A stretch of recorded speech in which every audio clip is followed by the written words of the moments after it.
I think it's fascinating. I particularly like the setup where there is an empty chair and you get to go and ask a question and you don't need to wait. And I think it does a few things. One, it empowers the audience, right?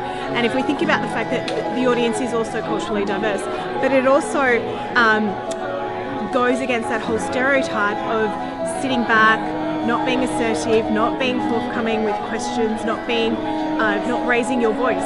It actually helps break that whole stereotype down. So I think it's fascinating, and I really enjoyed the conversation tonight. I found it very interesting. I really liked the sincere environment and discussion that was maintained. It was great that people could come up and talk, and it was open for other people to come up and join the panel. What really struck me in the talk was it's sort of a dual approach of dealing with unconscious bias, and that is to address it at a systemic level in organisations, to have HR practices that can counter this, but also putting some onus back onto everyone on both sides of it to manage the emotional reactions, to also walk into situations where you're working with diverse people, to be more aware. I think that's really important.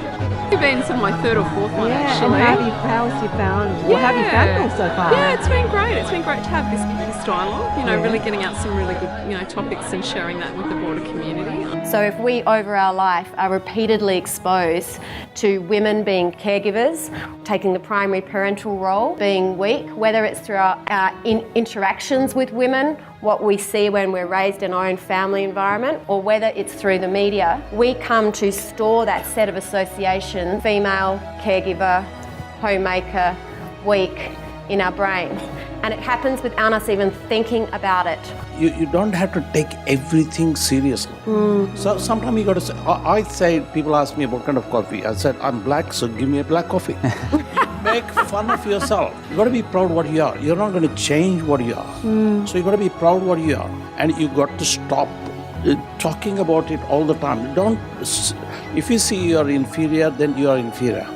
So if you think you are proper, then don't always confront. Confrontation doesn't necessarily always lead to the best result.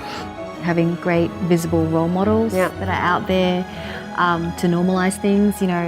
One of my role models that I look up to, like an individual called Ming Long. She's quite active. We've met a few times and we've got to a few functions, and we kind of like instantly, eyeball each other and goes, hello, fellow Asian corporate woman, in that sense, and, connect for a little bit.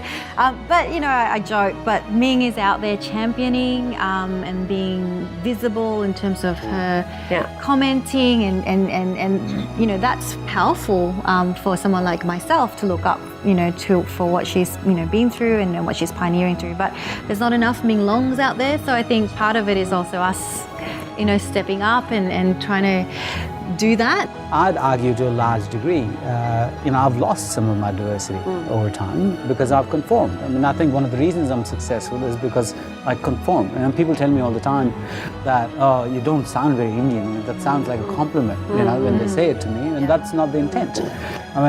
I've learned English from people who've spoken English in a certain way, and my parents sound very different. But I think this idea of, and they say it because they think it's a good thing. But it's such a backhanded compliment when you get that sort of stuff. So I think systems need to drive out conformity and encourage being diverse. So the conversation I was having with Lucy was a true diverse environment would be if I could say I've been promoted because of the diversity I bring, not in spite of. And I would say today's system promote, in spite of, not because of. And that's a big shift. That is massive shift.